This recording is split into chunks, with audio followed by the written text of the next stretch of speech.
Hello बच्चों, कैसे हो आप सब। आशा करती हूँ आप सब अच्छे होंगे। तो बच्चों, आज हम एक पाठ शुरू करने वाले हैं जिसका नाम है पर्यावरण प्रदूषण। और क्या उद्देश्य है इस पाठ का? इस पाठ में यह बताया गया है कि मनुष्य की कुछ स्वार्थी गतिविधियों के कारण पर्यावरण प्रभावित हो रहा है। यह एक महत्वपूर्ण विषय है। पर्यावरण को कैसे बचाया जाए और इसे कैसे सुरक्षित रखा जाए, इसके बारे में सोचना बहुत जरूरी है, ताकि इस ग्रह पर जीवन के अस्तित्व को हम बचाए रखें और प्राकृतिक संतुलन जो है वो सुनिश्चित हो सके। तो आज का पाठ शुरू करते हैं। वातावरण एक प्राकृतिक परिवेश है जो पृथ्वी नामक इस ग्रह पर जीवन को विकसित, पोषित और नष्ट होने में मदद करता है। प्राकृतिक वातावरण पृथ्वी पर जीवन के अस्तित्व में एक बड़ी भूमिका निभाता है और यह मनुष्यों, पशुओं और अन्य जीवित चीजों को बढ़ने और स्वाभाविक रूप से विकसित होने में मदद करता है। तो बच्चे, वातावरण क्या है? ये क्या है? हमारा प्राकृतिक परिवेश। परिवेश मतलब पर्यावरण है, जिसके कारण हमारा जीवन जो है वो चलता है। और सब लोग, मनुष्य, पशु, अन्य जीवित चीजें जो हैं, पेड़ पौधे हैं, वो सब कुछ किस पर आधारित है? वातावरण यानी कि पर्यावरण पर आधारित है। यदि ऐसा कहें तो कोई गलती नहीं होगी कि धरती पर जीवन प्रकृति संतुलन से ही संभव हो सका है। और कैसे हम इस ग्रह पर, कैसे पृथ्वी पर जी पाते हैं? क्योंकि यहाँ पर प्रकृति में संतुलन है। धरती वनस्पतियों से पूरी तरह ढक न जाए, इसीलिए यहाँ घास खाने वाले जानवर पर्याप्त संख्या में हैं। जानवरों की संख्या अधिक न हो जाए, इसीलिए हिंसक जंतु भी हैं।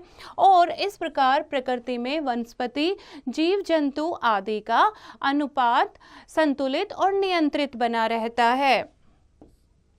और इससे पर्यावरण स्वच्छ और जीवन के लिए अनुकूल रहता है। अब बच्चे, प्रकृति का संतुलन कैसे बना रहता है? अब पूरी धरती, अगर घास खाने वाले जानवर नहीं होते तो पूरी धरती किससे ढक जाती?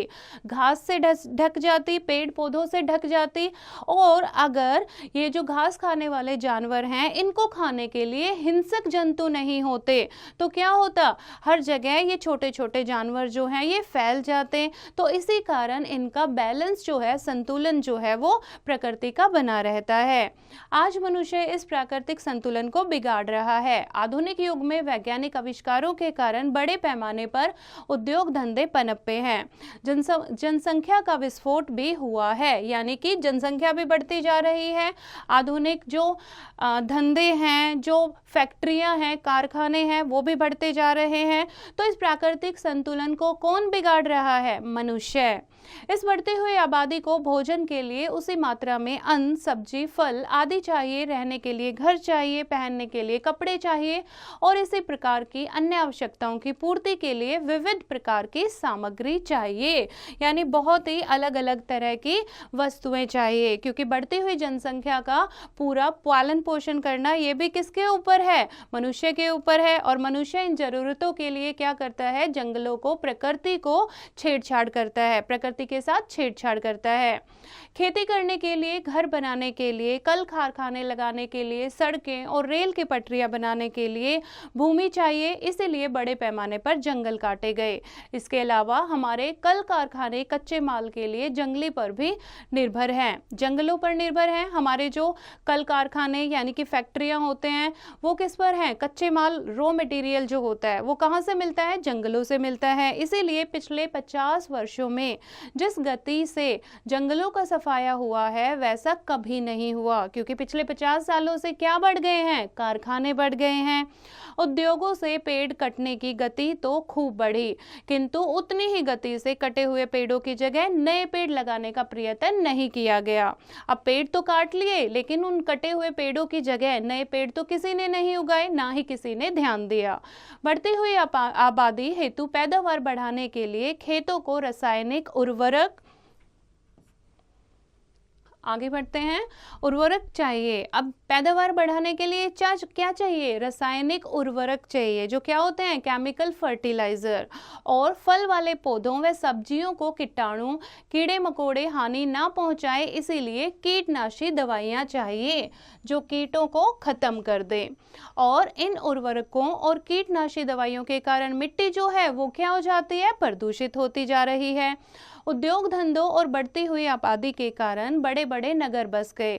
बड़े बड़े नगरों में मल निकासी के लिए बड़ी बड़ी नालियां निकाली गई जो अंततः नदियों में ही गिर रही हैं। कारखानों में से लगातार निकलता हुआ कचरा भी अंत में नदियों या फिर जलाशयों में ही गिरता है। इस कारण नदियों और जलाशयों का जल प्रदूषित होता जा रहा है। खुली भूमि में कूड़ा कचरा डाला जाता है। इस कचरे में कई प्रकार के जहरीले रसायन होते हैं। बड़े बड़े कारखाने बहुत अधिक धुआं उगलते हैं। इसके कारण हमारी वायु प्रदूषित हो जाती है। इस प्रकार आज भूमि, पानी और हवा तीनों ही प्रदूषित होते जा रहे हैं।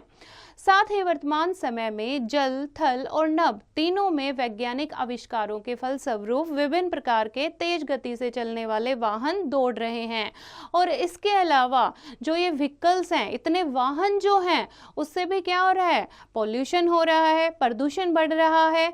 इससे यातायात में बड़ी सुविधा हुई, दुनिया छोटी हो गई और लोग एक स्थान से दूसरे स्थान तक शीघ्रता और सुगमता से आने जाने लगे हैं। सुगमता मतलब आसानी से। परंतु ये अनवरत दौड़ती हुई रेलगाड़ियां यानी ना रुकने वाली लगातार चलती हुई रेलगाड़ियां, बसें, बड़े बड़े जलयान और विमान लगातार धुआं उगलते हैं, वह शोर भी पैदा करते हैं। इससे वायु प्रदूषण के साथ साथ ध्वनि प्रदूषण का भी खतरा बढ़ता जा रहा है। आज रॉकेट के द्वारा अनेक प्रकार के अंतरिक्ष यान अंतरिक्ष में छोड़े जा रहे हैं। इनसे हमारी पृथ्वी का ओजोन मंडल प्रभावित हो रहा है। इस मंडल में ओजोन की जो मोटी परत होती है वही सूर्य की पराबैंगनी किरणों से के दुष्प्रभाव से पृथ्वी के जीव जंतुओं को और वनस्पतियों की रक्षा करती है। दुष्प्रभाव यानी हानिकारक। अगर ओजोन लेयर किस में होती है, हमारी ओजोन की परत जो है वो वायुमंडल में होती है। प्रदूषण के कारण ओजोन की परत जो है उसको काफी खतरा होता जा रहा है। और अगर ओजोन की परत नहीं रही तो सूर्य की जो हानिकारक किरणें होती हैं पराबैंगनी, तो उनसे हमारी रक्षा कौन करेगा। तो बच्चों आगे बढ़ने से पहले यहाँ वचन बदलो हैं जो हम कर लेते हैं। वनस्पति, वनस्पतियाँ, कारखाना, कारखाने, दवाई, दवाइयाँ, रेलगाड़ी, रेलगाड़ियाँ। आगे बढ़ते हैं। वैज्ञानिकों का कहना है कि जब तक पृथ्वी के चारों ओर ओजोन की परत नहीं थी तब तक धरती पर जीवन प्रारंभ नहीं हुआ था, यानी ओजोन के कारण ही पृथ्वी पर जीवन संभव हुआ है। औद्योगिक विकास ने जहां हमें अनेक प्रकार की सुख सुविधाओं की भौतिक चीजें उपलब्ध कराई, वहीं उसने वायुमंडल में क्लोरोफ्लोरोकार्बन नामक गैस की मात्रा बढ़ा दी। इससे ओजोन परत में छेद हो जाता है। इसके कुप्रभाव से ओजोन की मात्रा में कमी हो रही है। यदि ओजोन गैस की परत और भी पतली हो गई तो फिर सूर्य से आ रही पराबैंगनी किरणों से बचाव कैसे होगा। यदि यही रफ्तार रही, यानी कि यदि यही गति रही, तो पृथ्वी की परिस्थितियां और अधिक बिगड़ती चली जाएंगी। बहुत संभव है कि वातावरण का औसत ताप 1 से 5 डिग्री सेल्सियस से 4 से 5 डिग्री सेल्सियस तक बढ़ जाए, ध्रुवों पर जमी बर्फ पिघल जाए और हमारी धरती जलमग्न हो जाए। जलमग्न मतलब जल ही जल भर जाए। तो बच्चों ये क्या लिखा है, अगर ओजोन की परत जो है अगर वो नष्ट हो गई तो क्या होगा। ठीक है, तब यह भी संभव है कि ध्रुव जो कि हमारे पोल्स होते हैं, नॉर्थ पोल, साउथ पोल, तो ये ध्रुव जो है, ध्रुव प्रदेश हमारे निकास के योग्य बन जाए और जहां आबादी है वह स्थान समुद्र के गर्भ में समा जाए, यानी कि समुद्र के अंदर, समुद्र की कोख में, समुद्र की गोद में समा जाए। आज चारों प्रकार का प्रदूषण हमें घेरे हुए है और अपना दायरा दिन प्रतिदिन बढ़ाता ही जा रहा है। थल प्रदूषण, जल प्रदूषण, वायु प्रदूषण और ध्वनि प्रदूषण, ये 4 तरह के प्रदूषण होते हैं जो हमें बुरी तरह प्रभावित कर रहे हैं। भविष्य में इनका दुष्प्रभाव कितना फैलेगा बताना मुश्किल है। प्राय सभी जीवधारियों के लिए प्राणवायु जो कि ऑक्सीजन गैस है वो बहुत ही आवश्यक है। यदि प्राणवायु दूषित हो जाएगी तो जीवधारियों को जान के लाले पड़ जाएंगे। हवा के बाद दूसरी आवश्यकता है पानी। पानी भी शुद्ध नहीं मिलता, जबकि सभी जीव जंतु और पेड़ पौधों को शुद्ध पानी चाहिए। यह सभी जानते हैं कि नदी में यदि एक स्थान पर पानी दूषित हो जाता है तो पूरी नदी का पानी दूषित हो जाता है। सांस की अधिकतर बीमारियां हवा और गंदगी के कारण होती है और पेट की बीमारियां गंदे जल के कारण होती है। अब अगर ये प्रदूषण जो है इससे कौन अफेक्ट, किस पर प्रभाव पड़ता है, हम पर प्रभाव पड़ता है ना। पेट की बीमारियां किससे होती होती है? गंदे पानी से होती हैं। और हवा के कारण, प्रदूषित हवा के कारण सांस की बीमारियां हो जाती हैं। स्वस्थ जीवन जीने के लिए सांस लेने योग्य वायु और पीने योग्य पानी दोनों ही अत्यंत महत्वपूर्ण हैं। कल कारखाने और तेज चलने वाले वाहन भी भीषण शोर करते हैं। उन्हें भी नियंत्रित करने की आवश्यकता है, क्योंकि इनके बीच रहने से मानसिक तनाव बढ़ता है, हृदय की धड़कन तेज हो जाती है। मौसम में बदलाव और भीषण बीमारियों के फैलने से वैज्ञानिकों ने चिंतित होकर खोज की, तो उन्हें प्रदूषण की उसका एकमात्र कारण ज्ञात हुआ। प्रदूषण की यह समस्या विश्वव्यापी है। विश्वव्यापी मतलब पूरे वर्ल्ड में, पूरे संसार में प्रदूषण की ये प्रॉब्लम है, समस्या है। विकसित देशों में बड़े पैमाने पर कल कारखाने और तेज वाहनों के कारण प्रदूषण बहुत बढ़ गया है। इसी प्रकार विकासशील देशों में भी नित्य प्रति नए नए कारखानों और वाहनों के कारण प्रदूषण बढ़ता जा रहा है। इसीलिए विश्व के सभी देश मिलजुल कर प्रयत्न कर रहे हैं जितनी जल्दी हो सके प्रदूषण को नियंत्रित किया जाए। बढ़ते हुए प्रदूषण पर नियंत्रण पाने का मतलब यह कदापि नहीं है कि हम कल कारखानों को बंद कर दें, यातायात के साधनों का उपयोग ना करें या पाषाण युग में लौट जाएं, यानी कि पुराने युग में लौट जाएं जब कोई यातायात के साधन नहीं होते थे, फैक्ट्रियां नहीं होती थी। इसका मतलब ये है कि ये चीजें होते हुए भी कैसे हम प्रदूषण पर नियंत्रण कर सकते हैं। विज्ञान के चमत्कारों और प्रौद्योगिकी की करामातों को ताक पर रख दें। वास्तव में समस्या का हल निरंतर हो रहे विकास को रोकने में नहीं, बल्कि युक्ति संगत समाधान खोजने में है। यानी हम ऐसा सॉल्यूशन, उसका क्या समाधान हो सकता है, क्या निष्कर्ष निकल सकता है, कैसे हम प्रदूषण को दूर कर सकते हैं, सोच समझकर हमें ये खोजना होगा। इसके लिए हम प्रकृति से तालमेल रखें, अपनी धरती को हरा भरा बनाए रखें, यह प्रयास करें कि प्रकृति का भंडार भरा रहे। पर्यावरण हमारा रक्षा कवच है, यह हमें प्रकृति से विरासत में मिला है। यानी किससे मिला है? ये हमें प्रकृति से विरासत में, जैसे कि इनाम के रूप में मिला है। यह हम सबका पालन करता और जीवनधार है। वस्तुतः पर्यावरण रक्षण भारतीय संस्कृति से जुड़ा है। पेड़ पौधे और जानवर हमारे मित्र हैं। बड़े बड़े बाग बगीचों और पार्कों को शहर का फेफड़ा कहा जाता है।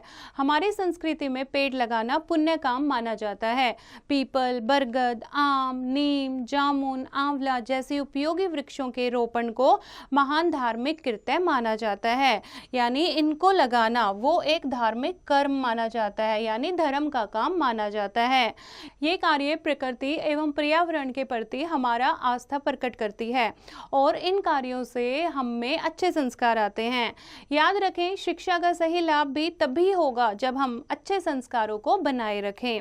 पर्यावरण प्रदूषण को रोकने के लिए सबसे अधिक आवश्यकता इस बात की है कि प्रदूषक कार्यों को रोका जाए।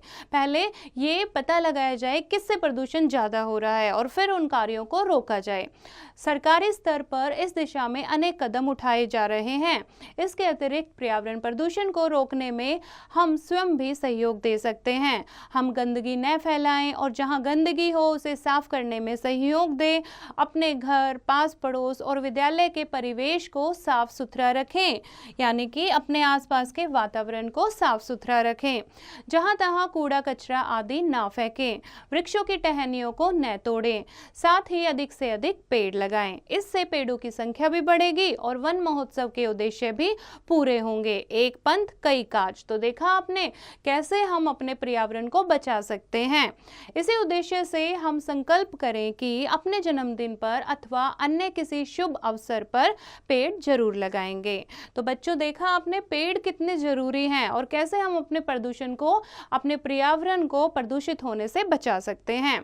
तो ये था आज का पाठ। आशा करती हूँ आपको ये समझ आया होगा। एक बार फिर से इसको दोहराएंगे, शब्दार्थ को याद करेंगे और अभ्यास को स्वयं करने की कोशिश करेंगे।